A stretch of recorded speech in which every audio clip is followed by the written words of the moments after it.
ایک شوہر اور بیوی تھے۔ دونوں ایک ہی گھر میں رہتے تھے، لیکن دلوں میں دوریاں تھیں۔ نہ محبت بھری باتیں، نہ ہنسی، نہ وقت۔ شوہر آہستہ آہستہ گھر سے دور ہونے لگا۔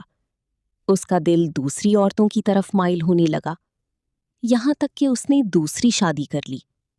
اب وہ اپنی دوسری بیوی کے ساتھ خوش رہنے لگا، اور پہلی بیوی اندر ہی اندر ٹوٹنے لگی۔ اس کا دل غصے، دکھ اور تنہائی سے بھر گیا۔ ایک رات اسے اللہ اور نبی صلی اللہ علیہ وآلہ وسلم کی بات یاد آئی کہ اللہ نے مرد کو 4 شادیوں کی اجازت دی ہے اور صبر کرنے والوں کے لیے بڑا اجر رکھا ہے۔ اس عورت نے سوچا، اگر میں صرف اللہ کو خوش کرنے کے لیے اپنے شوہر کے ساتھ اچھا سلوک کروں تو بس پھر کیا تھا؟ اس نے اپنے دل کو بدلا، شکایتیں کم کیں اور شوہر سے نرمی سے بات کرنا شروع کر دی۔ آہستہ آہستہ گھر کا ماحول بدلنے لگا۔